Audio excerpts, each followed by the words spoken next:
there tonight. Norchad Omier back in the lineup for Miami after an ankle kept him out of Saturday's loss at Syracuse.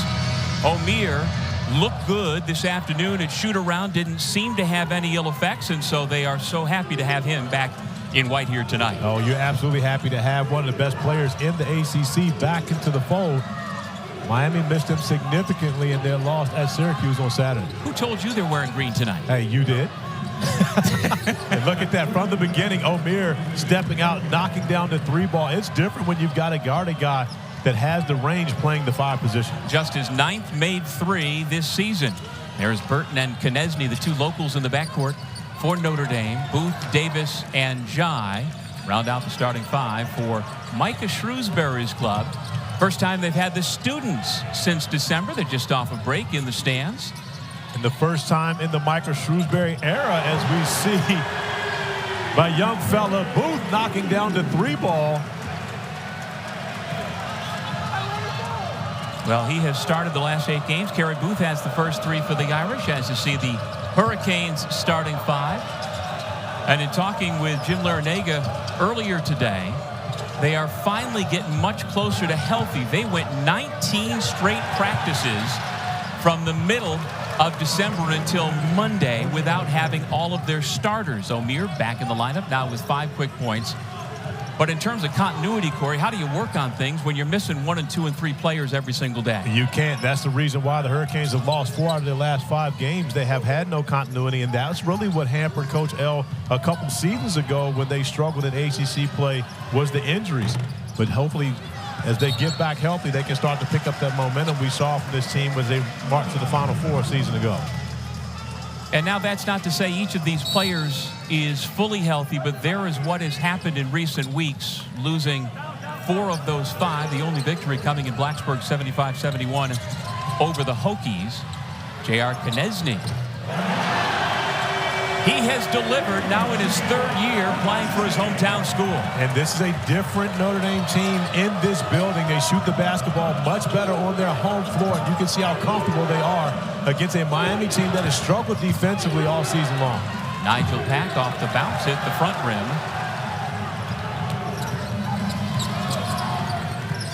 Burton has it poked away by Matthew Cleveland. Here comes Kyshawn. Going end-to-end, laying it in.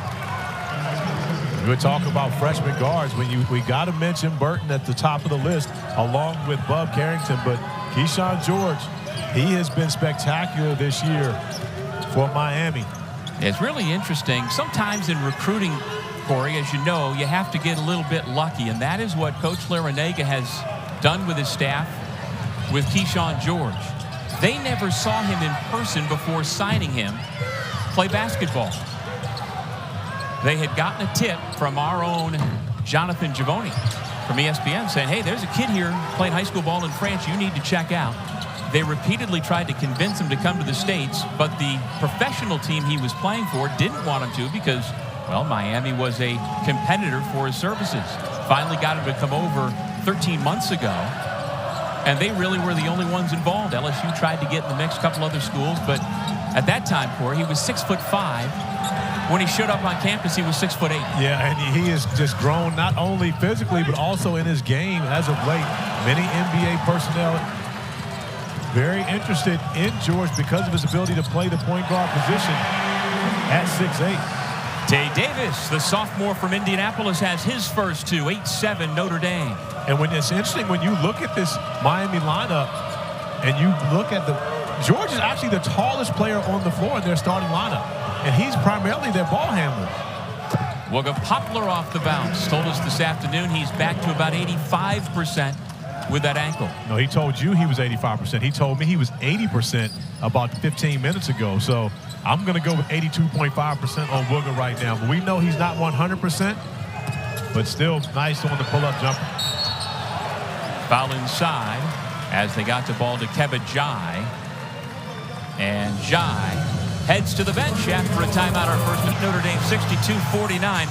Transition defense was an issue that night for the Fighting Irish, something they're hoping to shore up tonight. Well, and you think about this game, the Fighting Irish actually held Miami, who averages over 80 points per game, to 62 in a win. So the defense did their job.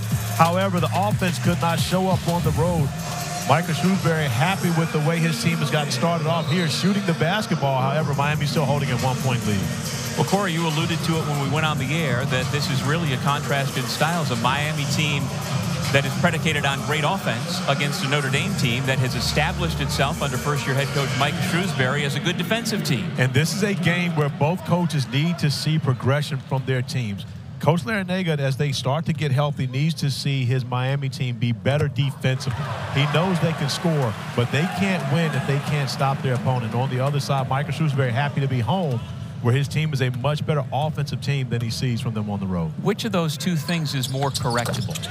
Honestly, I believe it's more correctable for Coach Larrañaga and his team's defense. Jim Larrañaga has been a great defensive coach his entire career. His personnel right now is not geared toward being great defenders. However, his scheming can be, and I think as they continue to buy in, they can become a better defensive team, especially for a veteran group that they have.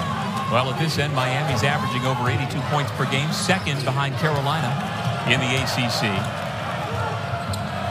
Matthew Cleveland from the foul line gets the bounce.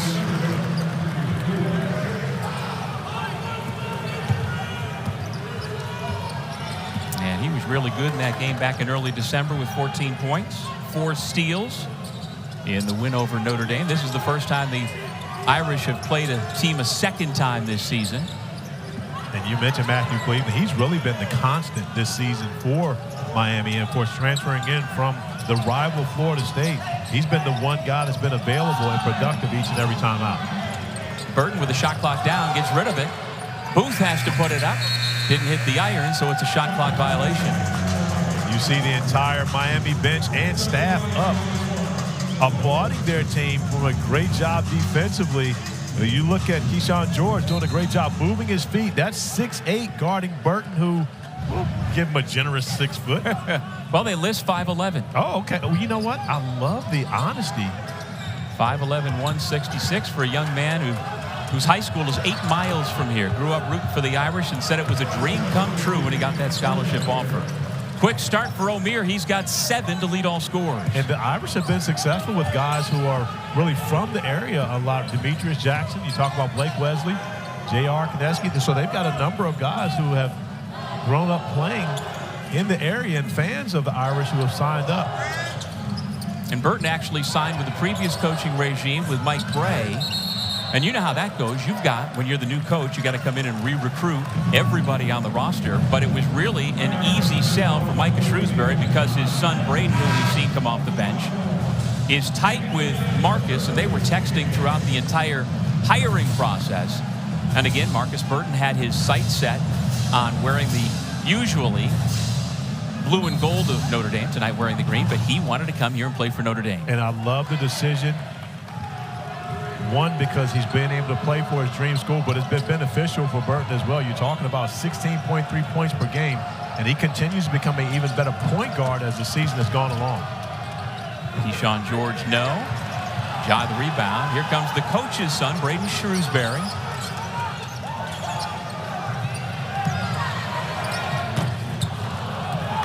Long rebound picked up by George. Defense gets back. And then we've got Omier hitting the deck. He and Burton collided. No, that wasn't a collide. Roper was actually pointing to Burton to pick up Omier. So Burton picks him up and chucks him as he comes down. And now, mind you, there's a significant size differential between these two guys. That was simply Omier not expecting to be hit. That was a normal play in the 90s. But you just stand somebody up. That was a collision, though. No, it wasn't. Of course it was. A collision is when two guys collided to each other. That was Burton laying the blow on that one, did you? So if after the game I take my car and ram your car, if you're not moving, that's not a collision? When you're talking about cars, it's two completely different things. I don't think so. Cars. It's a collision. No, it's not a collision. A collision is when two things run into each other. Well, yeah, they don't have to both be moving. Well, but it normally happens when that's the case. No, it's a collision. A single car accident, if you go, and that's one person responsible, that's you. One person is responsible for this. It's Burton. Boom, he lays the boom right there on Norchad Omier, showing that, hey, listen, I might be smaller in stature, but I'm super tough. This is not a collision. Yes, it is. No, I wasn't talking Omier about is responsibility. not even expecting that. So what? I wasn't talking about responsibility. It was a collision. You know, good thing you're good at what you do, and you went to Newhouse in Syracuse for this, because I'm sure your vocabulary is not your strength. We're going to look up collision. Let's do it. After the official review.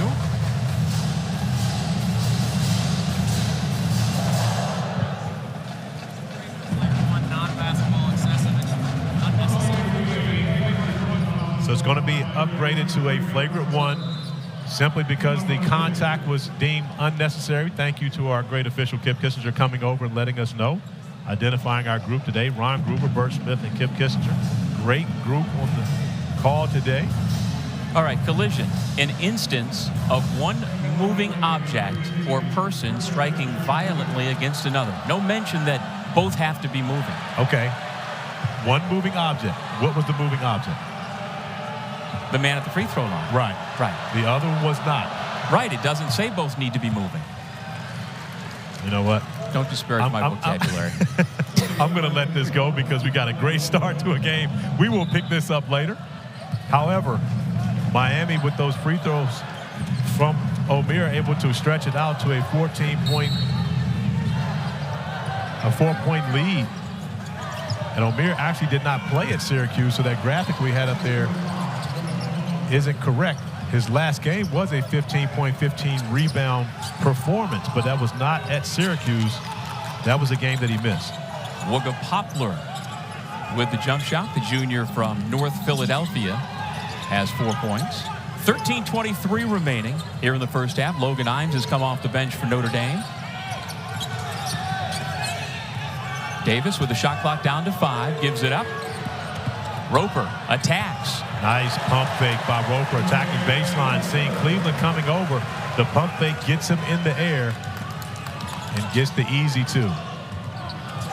After starting in the Syracuse game, the freshman Michael Nwoko back coming off the bench, with Omier returning to the lineup. Off the turnover, Davis missed the layup, out of bounds, and it'll stay at this end. Now, if coming into this season, someone were to have told you that you were going to do a Miami coached by Jim Larrañaga and a Notre Dame game coached by Michael Shrewsbury, and you were going to see the 14th and 15th worst teams in the ACC of handling the basketball, meaning they have the highest turnover amount, would you have expected that? Certainly not from Miami. You know, with the freshman point guard Markus Burton, turnovers have been a problem this year, so I guess that's not terribly surprising. But in terms of Miami, absolutely. Well, when you think about Burton, he's actually had a positive assist-to-turnover ratio in ACC play, but he's the only one outside of Matt Zona and Imes who have a positive assist-to-turnover ratio for the entire Fighting Irish team. So we're always going to blame it on the freshman point guard. I take up for them because I was one of those at one point. But it's been pretty much everyone for the Fighting Irish that have not handled the basketball well this season. Well, I talked to the coaching staff about his usage rate, and it's a lot they have put on the young man's shoulders, and he's, of course, going to say, give me more. I want more minutes. I want more opportunities. And they're hoping that he learns from it. It seems like he has, as you pointed out, Corey, that as the season has gone on, it's been less of an issue. And a turnover turning into a 3 for Davis on the other night. Back-to-back turnovers from Wooga Poplar on the offensive end. By the way, that was just the 4th made 3 of the season for Tay Davis, but he shot it confidently. 18-14 Miami with a 4-point lead, under 12 to go here in the first half. Matt Zona.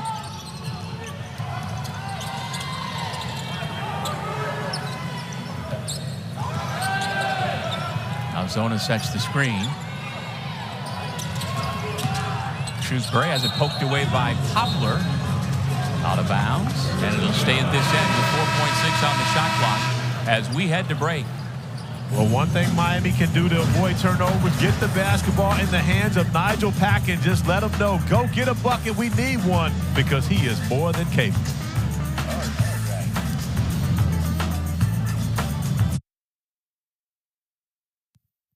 True story. When Big Blue Nation rolls in, it's time to dial up the Hawks. Number 6, Kentucky. Total domination by Kentucky. Takes on Arkansas. Wow, what a play. Experience number 6, Kentucky, Arkansas. Saturday at 6 on ESPN. Looking forward to that one this weekend. We are at Notre Dame, Miami in town. 18-14 Canes on top with Corey Alexander. I'm Doug Sherman. Shot clock down under 3 as Shrewsbury puts it up. And the follow slam by Tay Davis. And Tay Davis, I believe, got away with one. That looked like it was still above the cylinder. Shrewsbury may have been wanting that extra point on that one. And by the way, during that break, they took a point away because Tay Davis's corner jump shot was a 2, not a 3 a couple of minutes ago. How about Norchad Omier? Came in having made just 8 3-pointers all season. He's got 2 in the first 9 minutes. And 11 points for him already in this one after missing the game on Saturday at Syracuse. He has had a positive impact getting back into the lineup. Burton puts it up and in. First 3 points for the freshman out of nearby Penn High School. Impressive young player. Played for my guys, of course, the Irvin family out of the Mac Irvin Fire. Oh, Norchad Omier's got to take that one. He's already hot. Dougie Fresh. Turned down a 3. I don't understand. Turned down for what? Here comes Burton off the turnover.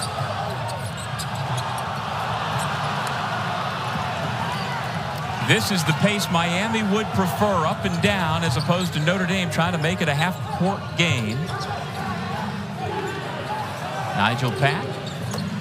Boy, he has range for days. During shoot-around today, he stood by the P on the floor in Purcell Pavilion, the first P, and made 6 consecutive 3-point shots, not far from where he launched this one. Nigel Pack is not a good shooter. He is an elite shooter. You see the crossover, bringing it right to left, and then still the ability to get on balance, squared up, and knock it down from well beyond NBA three-point range. A season ago here at Purcell Pavilion had 21 points, 5 of 8 from 3 for Nigel Pack. So he's very comfortable shooting. I won't just say in this building, but anywhere. Well, this is the homecoming for the young man out of Lawrence Central High School in Indianapolis, a couple hours from here. He says he's got about a dozen friends and family members who've made the drive up. And he was so good in his game here last year on the road. Foul drawn by Markus Burton, who will head to the line to shoot 2. And yes, they are wearing green. This is Irish Wear Green Night, a green out, where with the students back in the building for the first time since their winter break, they encouraged everybody to wear green. And so Burton now will go to the line. Mr. Basketball in the state of Indiana last year, which really means something, Corey. And surpassed our guy, LaFonso Ellis, for the highest scoring debut to start a Notre Dame career as a freshman. Fonz went for 27 in his first game in '88. Burton went for 29 to start the season off this year. So that's elite level scoring from the young fella. Shout out, though, to our guy Fonz, watching his alma mater tonight. Burton with a pair of free throws. Tell Fonz to come get Digger. He's been over here bothering us all day. Big night for Digger. He's going to get a microphone at halftime because they are recognizing the 50-year anniversary of the big upset over UCLA to stop the record winning streak at 88 in a row. It was almost to the day 50 years ago in this building. And Digger came over and went play-by-play with you earlier as to how he outcoached John Wooden throughout that game. I asked him, what's the one singular thing you remember? And he gave you 30. Play-by-play for the last 4 minutes of the game.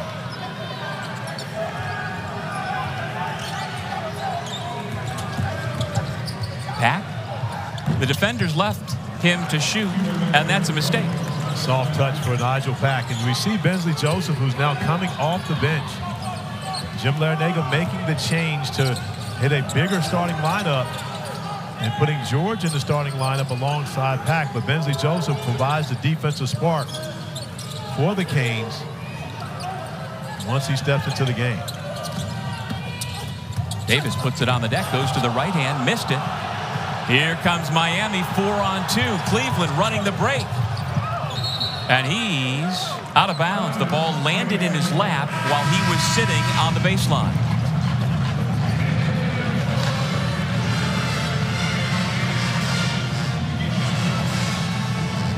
We'll have the women's basketball matchup of the night tomorrow at 8 Eastern, 5 Pacific on ESPN and the app.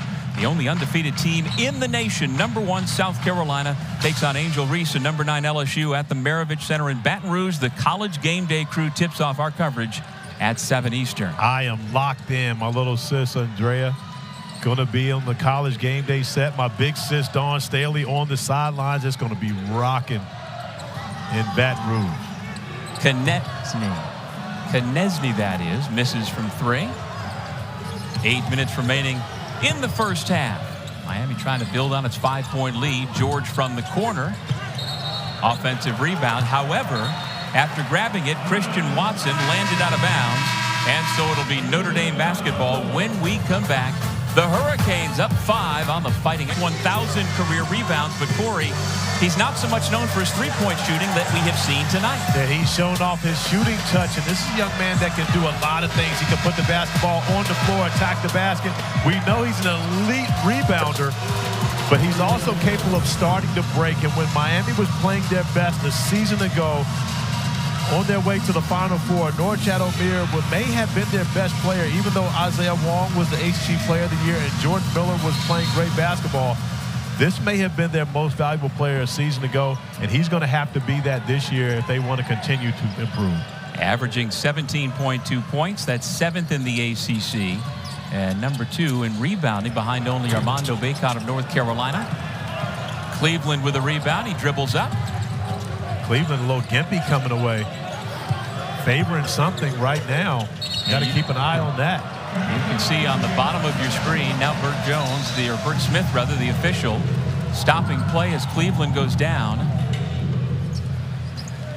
Saw Cleveland rebound the basketball and break away from the crowd and immediately gave the basketball up. Yeah, I didn't see anything that seemed out of ordinary. Yeah, you'll see him grab the rebound and he sprints out, which he often does, trying to push the break, but then immediately just throws the ball ahead to Kyshawn George, and you see him walk away from that gimpy as he limps off the floor now. Not sure what it was, but again, we're talking about a Miami team that is just now trying to get healthy. And Matthew Cleveland, who's been the one constant this year. I was afraid when you said that you were jinxing him, and I think you jinxed him. No such thing from me. Roles reversed, you absolutely would have thrown me under the bus. Absolutely. You know me so well. Markus Burton. Shot clock again down to 10. Shrewsbury's been shooting well last couple of weeks. Can't get a shot off. Now it's up to Burton to create.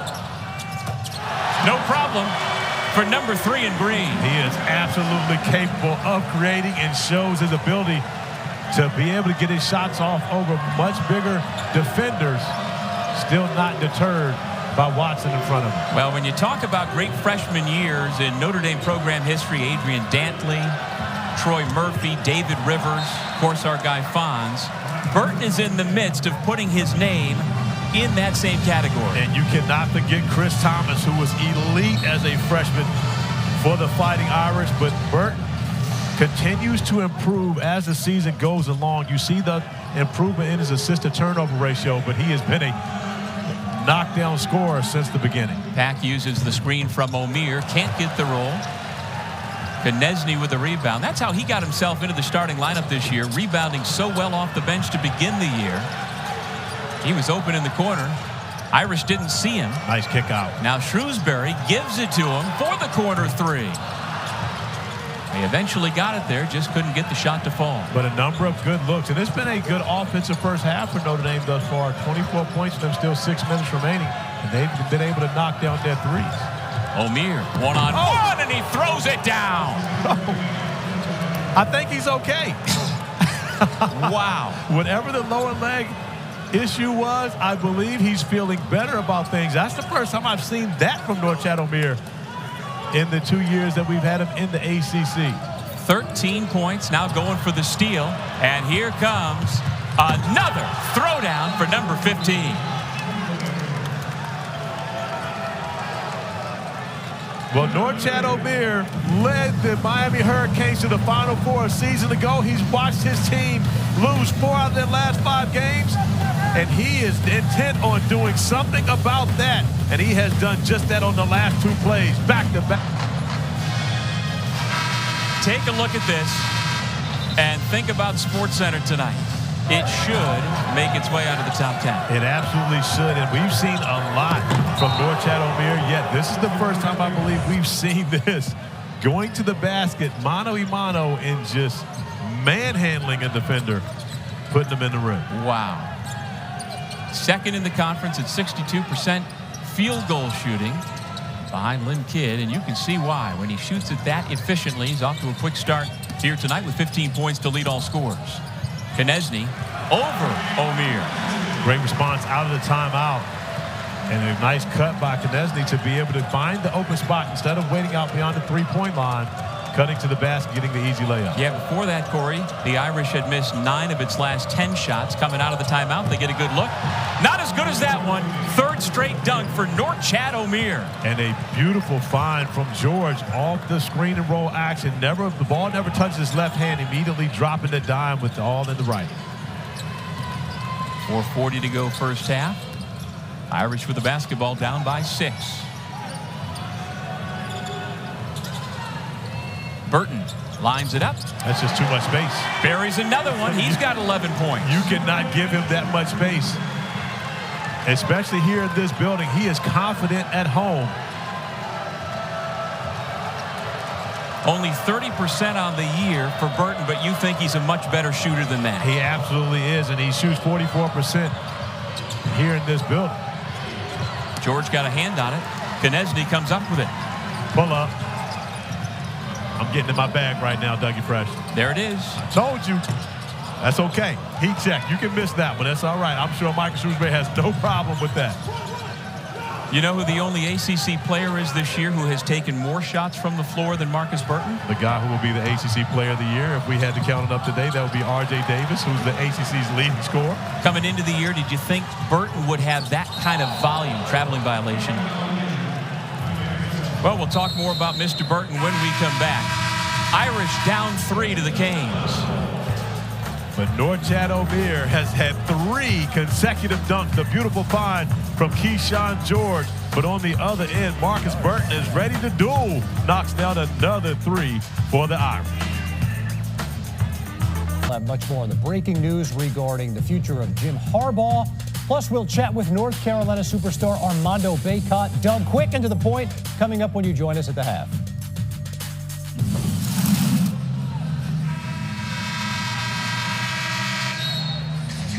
Thank you, guys. I'm a little disappointed. I didn't hear from my guy, Coach Greenberg. He had nothing to say. Maybe he was getting something to eat before halftime. No, he's not, because Josh Pastner's there. And Josh eats very healthy, so Seth doesn't eat the same. I've been in the studio with those guys. They don't get to eat the same when Josh is there. He's a very healthy guy. Yeah, I don't have a good answer for you, Corey. I'm a little disappointed in Coach Greenberg. Well, we'll have to ask him. Looking forward to hearing from him during those break-ins. Well, good to see Matthew Cleveland back on the floor for Miami. We'll see if he's able to play as he has. There he gets a chance for the rebound, but it goes out of bounds. He still does not, to me, seem right. He's got a little bit of a limp still. Yes, he does, and he wasn't being tended to on the bench when he went to sit down, so apparently whatever was ailing him is nothing that is going to be able to do further damage to. He's back out on the floor. Well, thankfully, the CA jinx was only temporary. Don't put that on me. There he is getting another rebound. He says rebounding is the easiest thing for him. And again, he's saying, please take me out of the game. He just can't get up the court. It is weird. Yeah, when he came out of the timeout, I was looking at him and watching him talk to the officials, and I said, he's not okay. I don't know why he's going back out there at this moment, but whatever it is, you see him get a rebound, and he's not pushing the basketball, but just trying to get up and down the floor. Immediately looks over to the bench and says, get someone in for me.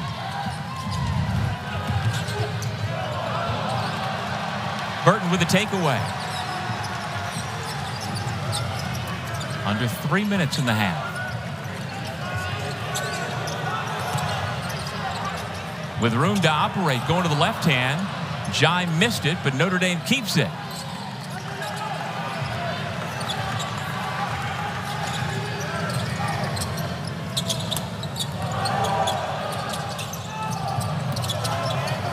Six to shoot.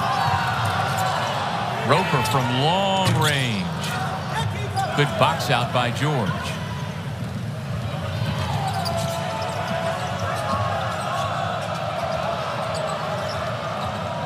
Bensley Joseph thought about it, had it poked away from behind by Burton, who's got the basketball.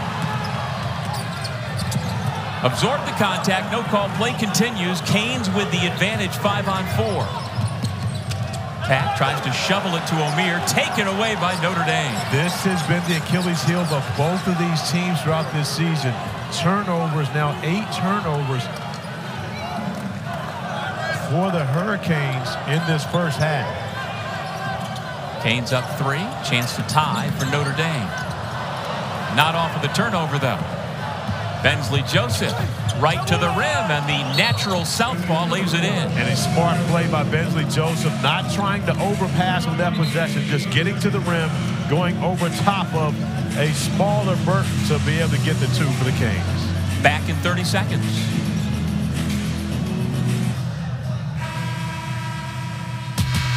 Coming up at 9:30 Eastern, 6:30 Pacific over on ESPN, Victor Wembanyama and the Spurs host SGA and OKC. SGA MVP?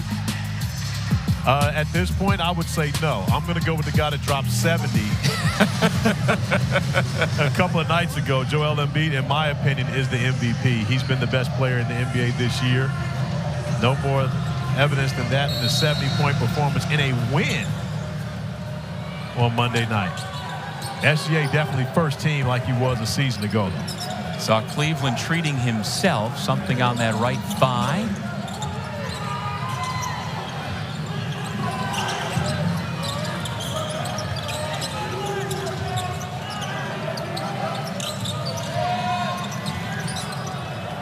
Burton. Looked like Pack got a piece of it. Yeah, Pack did a great job, and one of the reasons why it's like playing against himself right there. When Nigel Pack and Markus Burton, very similar in their ability to attack off the bounce. Omier thought about hoisting another 3. Instead, he drives to the bucket, count it, and 1. In comparison to returning down the three-point look, he goes and attempts to get the 3 the hard way. Norchad Omier able to play off the bounce, his ability to handle the basketball, especially through traffic, take the contact, and finish. Opportunity for 3-point play at the free throw line.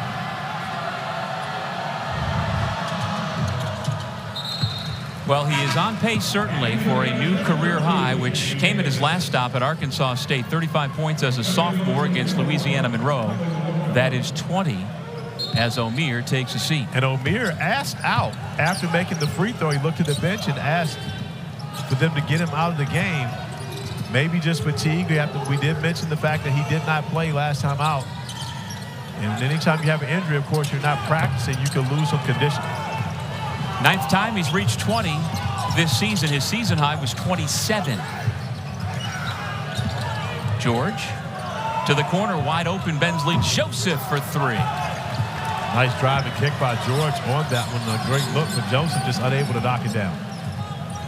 Braden Shrewsbury with the ball. Last 4 games, he's been averaging over 14 per, but he has yet to score tonight for Notre Dame. And he's gotten good looks in this one, just unable to knock him down, but he does the majority of his damage from beyond the three-point arc. 0 for 3, 0 for 2 from beyond that arc.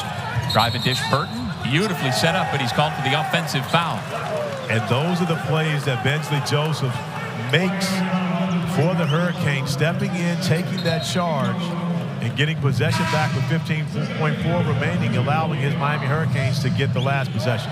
And having picked up his 2nd foul, Burton will be protected by his coach. He comes out of the game. Shocked to see Norchad Omier not coming back into the game with his final offensive possession for Coach L. 10 seconds.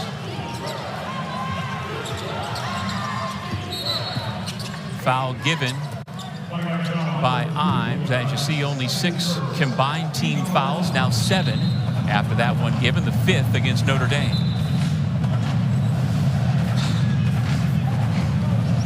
Presume they give another one here? Absolutely. If you can, you just make sure you don't do it in the act of shooting, but if you can do it on the floor, you absolutely want to do so. Pack drives, is not fouled. Instead, he is denied by Booth. Kerry Booth blocking shots like his daddy used to do. Father Calvin, congrats, Big Hal, on this at the general manager of the world champion Denver Nuggets. I saw Calvin the other day and his son with a big defensive possession on the last play of the half. Norchad Omier, the big story in the first half, returning to the lineup for the Canes with 20. Now let's go to Kevin Connor, Seth Greenberg, and Josh Pastner with the ESPN2 halftime report. Who has averaged a double-double in each of the past 3 seasons, back from an ankle injury that cost him the Syracuse game. And Norchad Omier, no worse for wear, brilliant in that first half, 20 points, several highlight reel slam dunks, efficient, and he is leading the Canes on the road here tonight. Meanwhile, the freshman point guard, Markus Burton, has gone for 11 high-volume usage, and he has delivered once again through the first 20 minutes of this ball game in South Bend, Indiana. And welcome back, everybody, with Corey Alexander. I'm Doug Sherman. What did you think of the first 20? Well, I thought it was a good offensive first half for Notre Dame to start.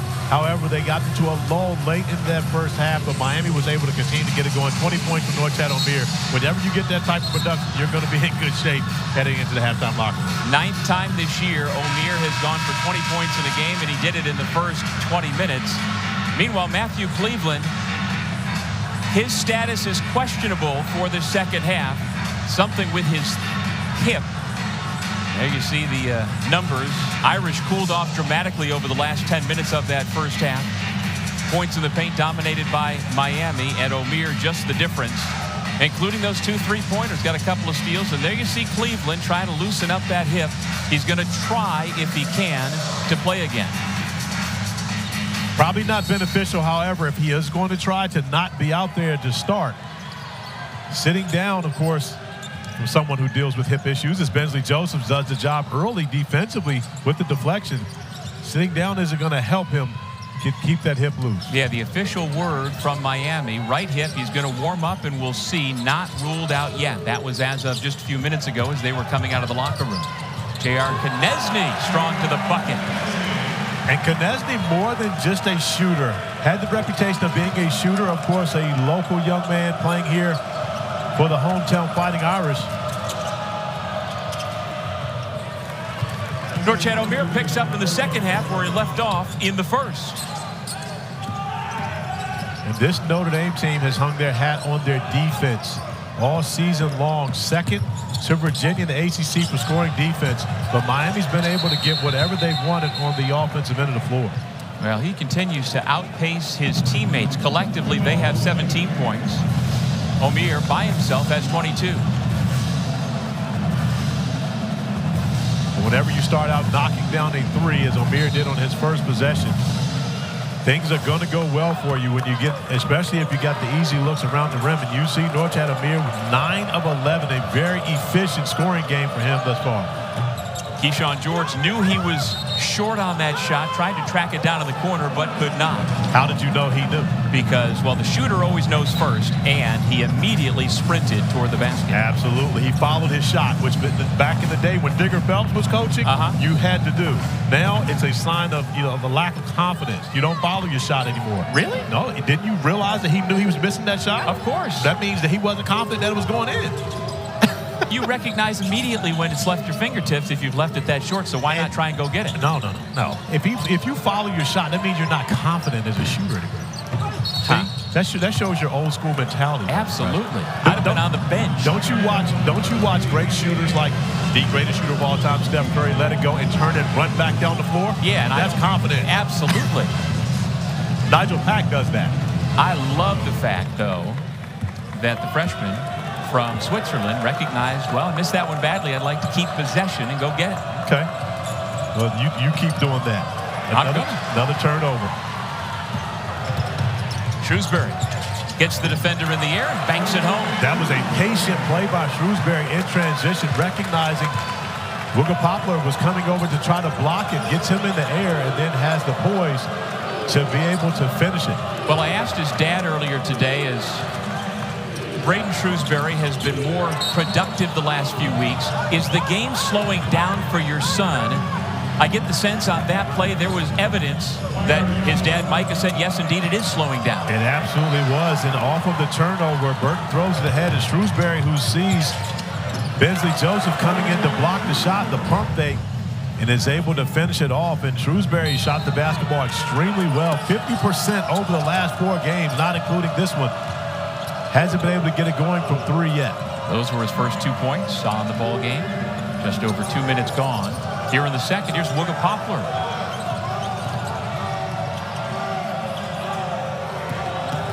Omier has it poked away. And the Irish get 2 more from Julian Roper. And this is the defensive Irish we were expecting to see, doing a great job keeping the Hurricanes out of the paint. Joseph couldn't quiet the crowd. Here comes Notre Dame.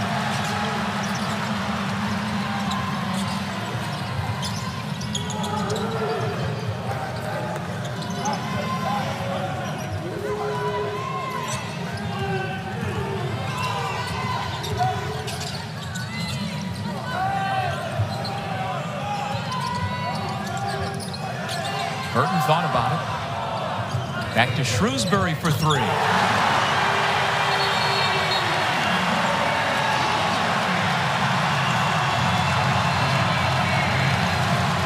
The coach's kid delivers. Great patience by Burton, setting up his backcourt freshman mate in Shrewsbury, who steps up and knocks down a huge 3 in front of his dad.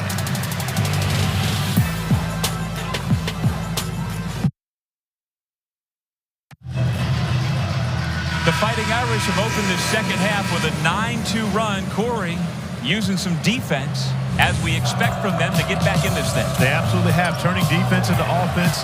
Burton coming up with the steal, the kick ahead to Shrewsbury, the pump fake, the layup. But when you see a shooter make a layup, it often tends to good things on the other end of the floor. Roper with the steal gets out, wants to dunk that, can't take off enough around pack to dunk it, but still has to finish. And we talked about Shrewsbury after seeing the layup go through, steps up, knocks down a big 3. Poplar pack, Joseph around the perimeter for Miami. George runs the baseline. Omier inside. Notre Dame's defense definitely energized to start this half. Poplar intercepted, puts it up, got the rim, but well short, and Notre Dame with a chance to take the lead. And we came into this game talking about, could Notre Dame's defense slow down this great Miami offensive team? In a turnover, the offensive foul, Markus Shrewsbury going up and talking to Bert Smith immediately. However, Bert Smith was not the guy that made that call. This is number 3 on Markus Burton. Burton trying, and that's the offensive foul. You've got to give the defender an opportunity to get around the screen. There's no longer a time where you can go to take the body to a man. You have to be stationary, allow the defender to get around. That was a lesser collision. Oh, no, here we go with the collision. It was another turnover for the Hurricanes, who are up to 11 in this game thus far and have not gotten off to a great start in the second half handling the basketball. A 9-2 run for the Fighting Irish. Knesny cut off. Back out to Roper. Give it back to Knesny 4 minutes in.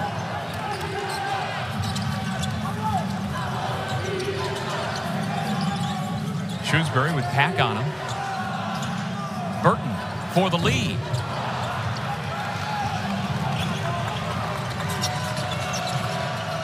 Pack looks at the rim, fires away.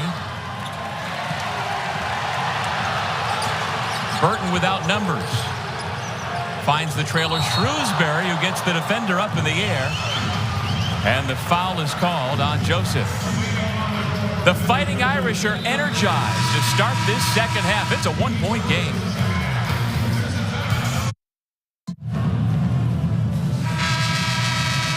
With Corey Alexander, I'm Doug Sherman, and coming into this game, we mentioned that both Miami and Notre Dame had gotten a little sideways lately, each having lost 4 of their last 5. But the reality is, they've been in most of the ball games, and it's kind of what we expected tonight, Corey. Notre Dame getting itself right back in the game to start the second half. Well, and you mentioned in the first half how the game was really being played at a Miami pace. They were getting up and down the floor, getting some easy looks in transition. However, in this second half, Notre Dame has changed things defensively, doing a great job of keeping the Hurricanes out of the paint. And just like that, they found themselves right back in this game, and now an opportunity to take a lead here with 15:32 remaining in the second half. 9-2 run for Coach Shrewsbury's Irish. They have led for only about a minute of this game. They led 10-9.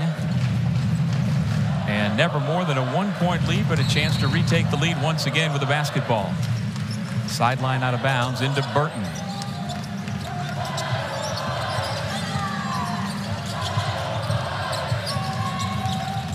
Davis tries to turn the corner.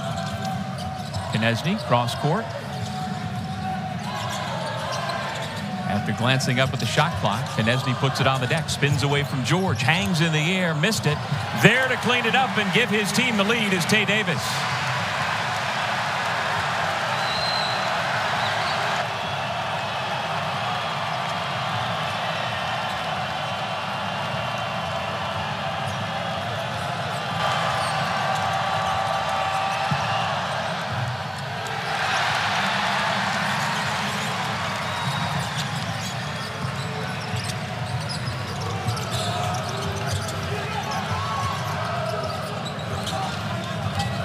Burton uses the Davis screen.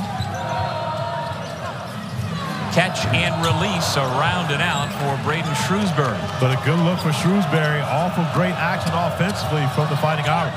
Pack a wild shot, and he was fouled. Smart play by Nigel Pack, not settling for the jump shot, putting the pressure on the officials to make a call, attacking the basket, trying to get to the rim. And, of course, Nigel Pack, as you mentioned, playing what is the closest of a homecoming game for him. A number of family and friends in the stands to come check out his performance. Now, I'm assuming, and I probably shouldn't do that, that's Mom. She does have a Pack jersey on, and not that she couldn't be a fan, but when you got a custom black 24 Nigel Pack jersey, I'm assuming that's Mom. Could be an aunt. Could be. Could be a cousin. Could be a friend. We're just going to say that's family. Corey Alexander is the one assuming. Yeah, and that is me. But we're going to just assume that that is family. And my apologies for not taking my normal route into the stands doing my research pregame as I normally would. You've been busy lately. Well, I was actually here on time. You weren't today. But we don't need to tell the whole world about that. Burton left alone. From our angle, you could see immediately it was off to the left. Yeah, we got a great angle right here from our vantage point on the sidelines. Pack, Omier, another dunk. And throughout this game, we've had a great vantage point of Norchad Omier dominating. That time off of a nice find from Nigel Pack, who was able to crack the paint. The U back in front, 42-40. Imes has it poked away.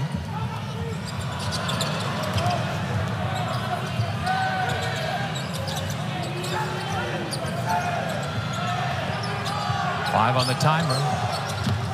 Burton has it poked away. Good defense by George. And then Imes knocks it away. Who's going to come up with it? Held ball. Coach Shrewsbury is fired up on the Notre Dame sideline. But how about the fact that Kyshawn George dove on the floor after a steal that he picked up on one side of half court? But then he was also in the scrum when it all came to an end. Great job defensively by George as you see him getting on the floor, but doesn't give up on the play as a freshman continues to keep playing and hustles around to tie the basketball up. Even though the Hurricanes don't get possession, give the freshman a lot of credit. He is actually growing not only physically, but as a player right before our eyes. Well, you know his mom, Sophie, his father, Dion, who was a standout player back in his day at St. Francis, Pennsylvania. Proud of what they are seeing their son do tonight. Irish tie it back up at 42.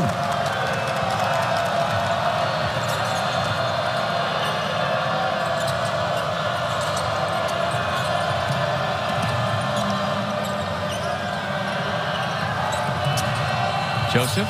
Back to George.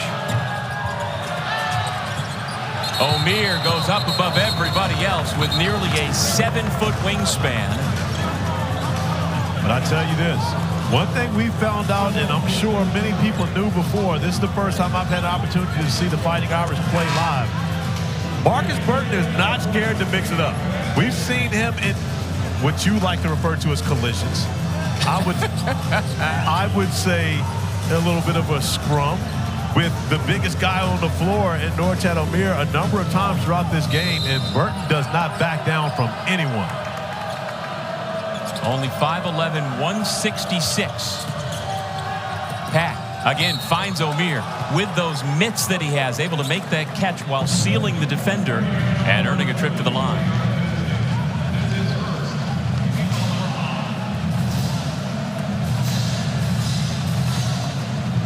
Five college basketball games highlight our ESPN schedule Saturday.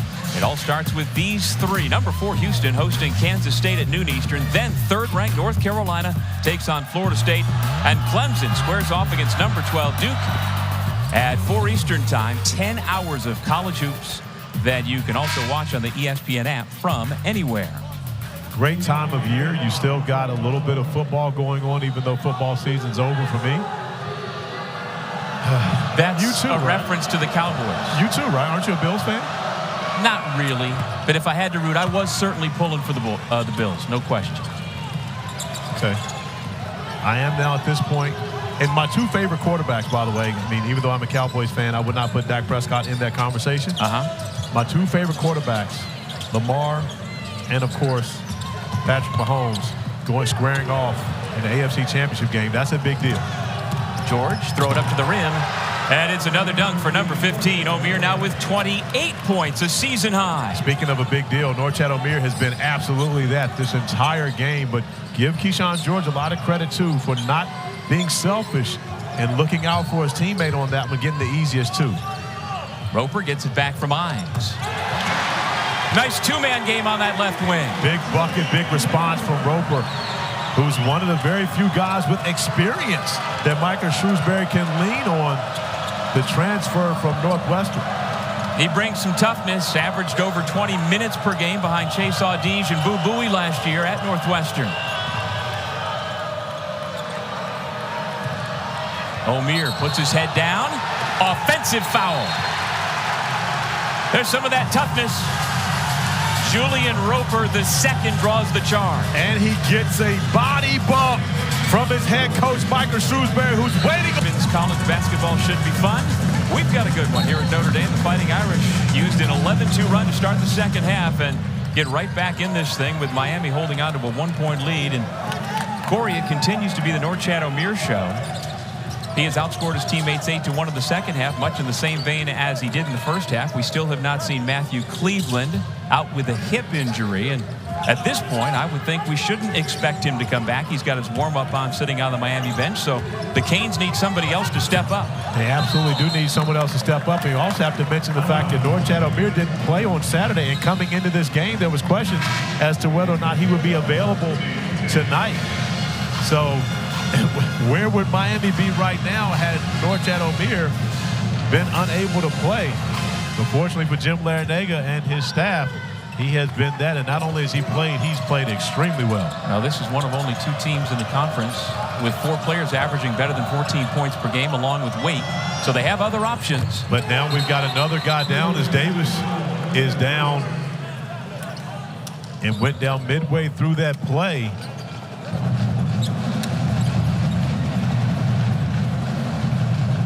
Tay Davis trying to walk it off on his way back to the bench. Burton will come back in. And Notre Dame really playing 4-on-5 on that possession, which allowed for Nigel Pack to be able to knock down a wide open 3. As you see, Davis coming in, stepping on that. Forgive me, Bensley Joseph was able to knock down that wide open 3. Playing 4-on-5 on the offensive end.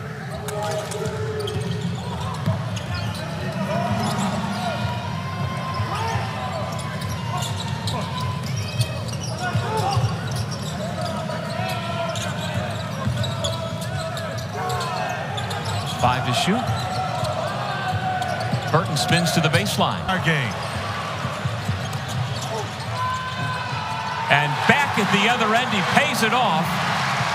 Tied at 49. 15 points from the freshman from nearby Mishawaka, Indiana.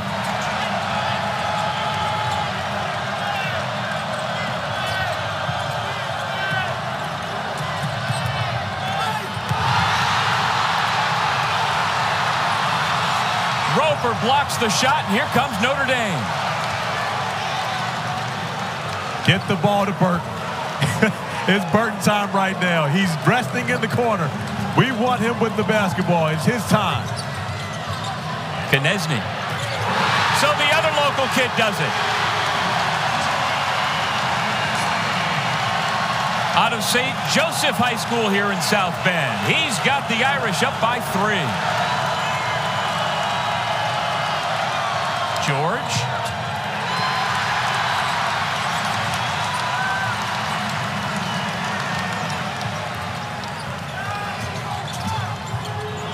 Burton tried to split the double team.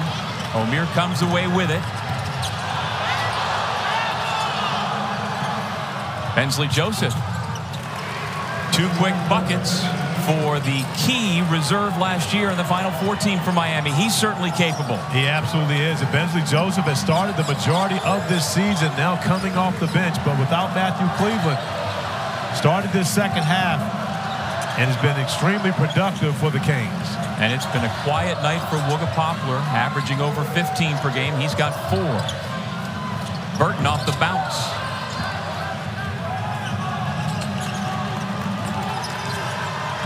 Kyshawn George off the hesitation was fouled out front. That goes against Julian Roper. And that is second and the 6th against Notre Dame here in the second half. Only 2 team fouls called against the Canes so far this half.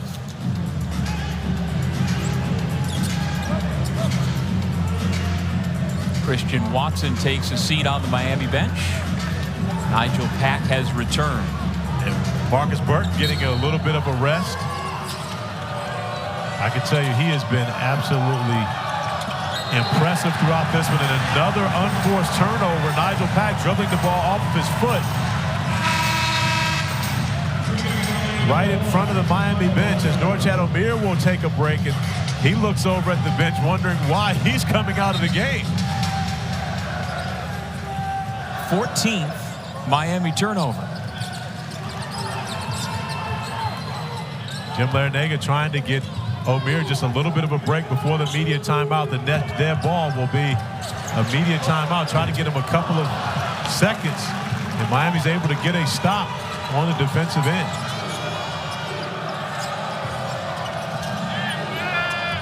Wooga Poplar for 3. A huge shot for the Canes, who take the lead once again at 54-52. One of the leading by percentage three-point shooters in the ACC. Wooga Poplar, that's his first 3 of the evening, correct? Yes. Only Isaac McNeely for Virginia has a better percentage these days in the ACC. That was our 10th lead change, most of them in the last 5 minutes.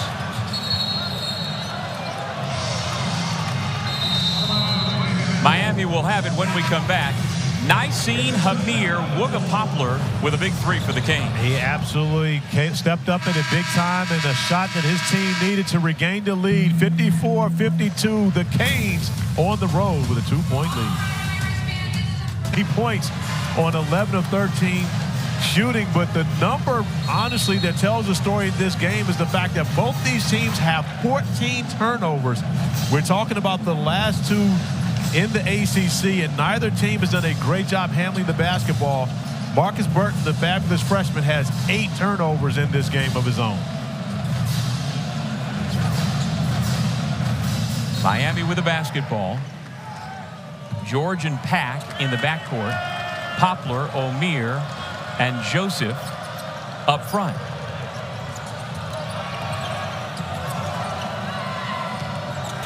Again, the Canes playing the second half without Matthew Cleveland, who suffered a hip injury in the first half. Omier fouled on the way up. Knesny, Imes, Burton, Shrewsbury, and Davis out there for Notre Dame. The Fighting Irish 7-11 overall, 2-5 in conference play. Miami 3-4 in the ACC, 12-6 overall. Omier back from missing the Syracuse game, now with 29 points. But you talk about the Fighting Irish, big win over Virginia on this here floor at home. And they're a different team in this building. Held Virginia to 44 points in that game. For the first time that the Irish have beaten Virginia here in a very long time. One of their 2 ACC wins, the other at Georgia Tech. Well, the Notre Dame defense has held every one of its ACC opponents under its season average this year. Big bucket for Logan Imes. And you can see Markus Shrewsbury has a lot of confidence in his entire roster. At this juncture of the game, you've got Imes on the floor, who not only gets a bucket on one end, but does a great job defensively coming up with a steal. And this is a reserve coming in playing minutes here at a crucial juncture of this game. Well, like Kerry Booth and Braden Shrewsbury, Logan Imes originally committed to Penn State out of Zionsville, Indiana. And all 3 of them followed Markus Shrewsbury here to South Bend when he took the Fighting Irish job. Off the hands of Poplar, Notre Dame will keep it. Shot clock at 20. There's the first-year head coach, former Division III player at Hanover College in Indiana back in the mid-late 90s. Markus Shrewsbury spending some time with the Boston Celtics staff, and a lot of what he does is NBA related, has a lot of NBA concepts in his coaching. Yeah, he's a Brad Stevens guy.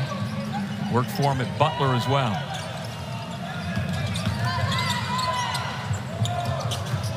Knesny beats the buzzer. Came up with the front rim, though. I got to give Kyshawn George a lot of credit for the way he's defended throughout this game. His numbers won't stand out, but he's done a great job individually on the defensive end. Inside of 6 minutes to play in regulation. Joseph gets a message from Omier on that dribble handoff and now resets the screen. Joseph. Long rebound. It's Imes again.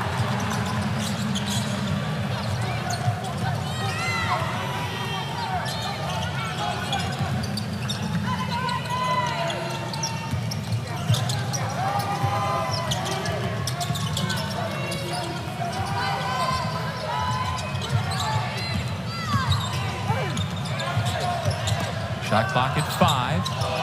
Imes in trouble. George ripped it away. No change of possession. Knesny beat the three-point buzzer, but it's Miami basketball. And right now, if you're Nigel Pack, you want to move everyone out of the way and get into the painted area, create a shot for yourself or your teammates. Great job by Davis staying down. George trying to back down Imes. Whistle before the shot. And the foul called against the freshman from Zionsville, his second.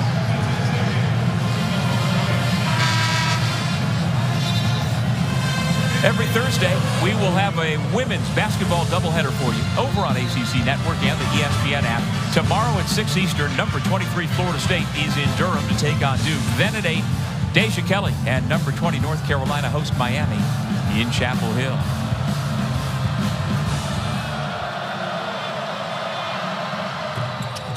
Into that Notre Dame student section, George gets the roll on the first. This is where Miami could absolutely have an advantage in this game, is getting to the free throw line, especially down the stretch. A much better free throw shooting team than their opponent and the Fighting Irish, who have struggled over the last 5 games at the line. Miami led by 8 at halftime. Up 4 at the moment. Burton fouled on his drive to the basket.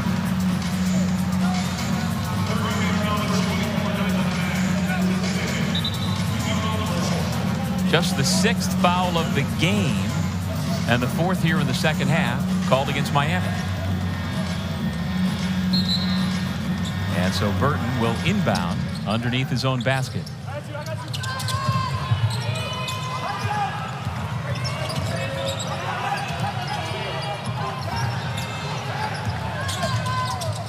Knesny dumps it off for Davis. Maybe took his eye off the ball. Goes off his fingertips and out of bounds. And another unforced turnover. And these two teams really have canceled each other out. Both 15-plus turnovers in this game.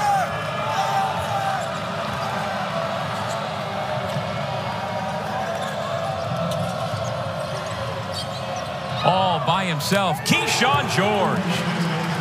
We talk about leading freshmen. Kyshawn George leads all freshmen in three-point field goal percentage, shooting over 40%. Hasn't had success throughout this game, but knocks down a big one right in front of his coach to extend the lead to 7 for Miami.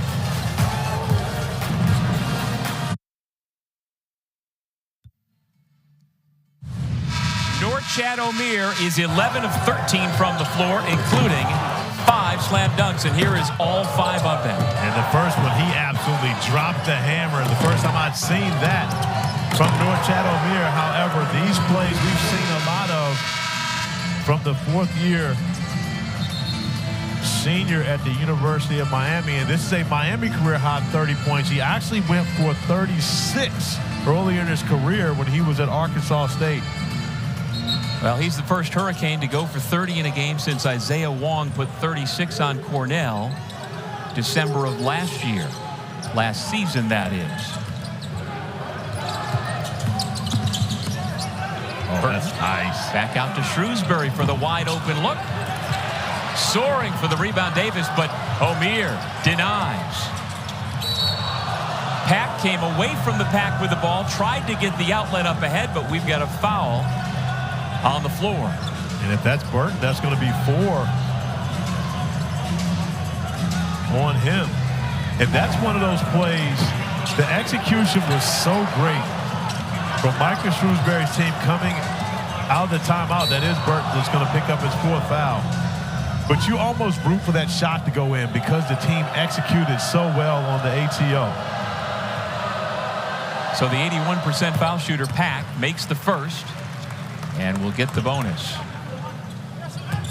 And it's been a scoring lull now for the Fighting Irish over the last few minutes as they try to stay with the Hurricanes.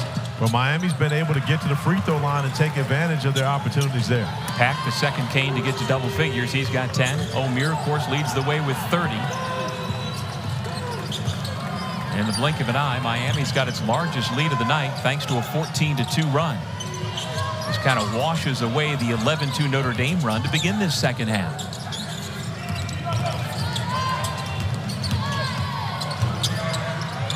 Knesny, no. George finally secures the basketball and dribbles it out. Jim Larinaga has to be happy with the defense he's seen from his team really over this last 5-minute stretch. They've been able to clamp down on the Fighting Irish after, especially when they're able to set their defense. On the sideline, Roper the last to touch, so Miami keeps. No change of possession, so 12 on the shot clock, under 3 on the game clock. Too often for the Hurricanes, with the 15 turnovers, they put their defense in a bad spot. But when they've been able to set their defense, they've actually done a great job on the Irish. And again, doing it here in the second half without Matthew Cleveland, out with a hip injury. Wraparound pass, and there's dunk number 6 for Norchad Omier. And that's, how many assists is that for Nigel Pack? Because we've seen him do that a number of times. It only says 5 in the game, but it seems like he stayed in the paint, dropping the basketball off to Omier for those dunks.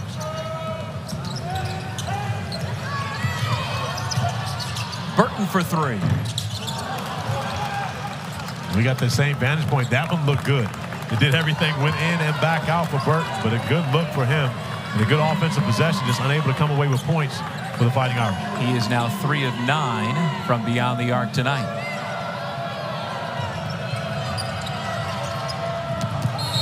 George is fouled back near midcourt by Roper on the reach-in.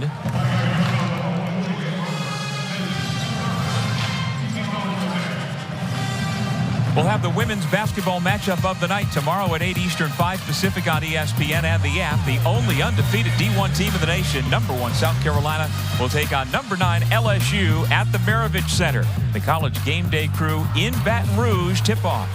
Our coverage at 7 Eastern time. I watched the first matchup between those two teams a season ago where LSU visited South Carolina. And Angel Reese, of course, was playing great basketball coming in, and she had a good game, but South Carolina just dominated that game. It's going to be interesting to see what it's like when the Gamecocks go to LSU and what that environment will be like in Baton Rouge. Knesny tripped from behind, lost his shoe. Bensley Joseph can't believe he was called for the foul.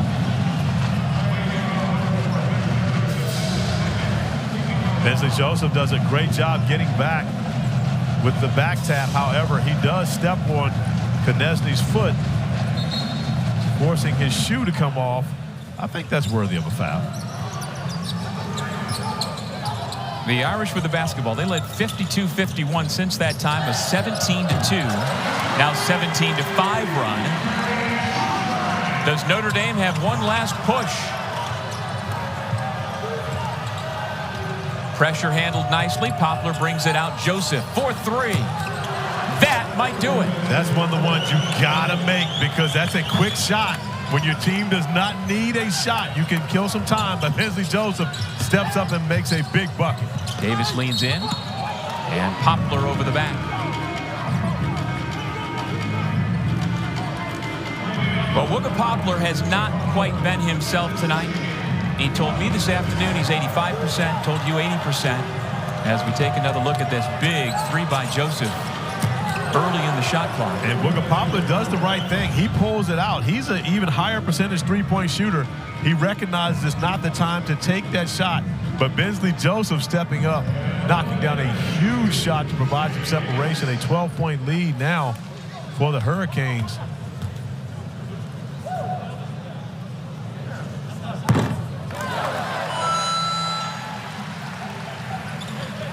Tay Davis, the Seton Hall transfer, with the free throw. It's a young Notre Dame team. You think about all the freshmen that they play, and then Tay Davis is a sophomore coming over. Roper is a junior. They don't play a lot of experience, but you have to truly appreciate the fight that this team has put up throughout this game with a much more veteran Miami team. And talking to Notre Dame assistant Kyle Getter earlier today.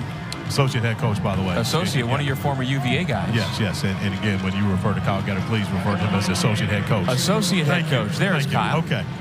He is man, KG. Very positive about what they are building and what they have signed for next year, and not diving deep into the portal for a quick fix. They're looking to build it the old-fashioned way. And I think when you win a couple games at home, the big win over Virginia, you go on the road and you beat, Georgia Tech.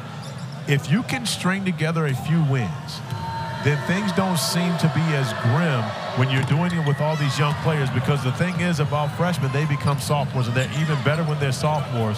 And then if you keep them all together and out of the portal, allow them to become upperclassmen, now you're really working with something as you continue to recruit and bring in some young pieces. Konechny. Good-looking stroke. Just over a minute to go. The Fighting Irish back within 9.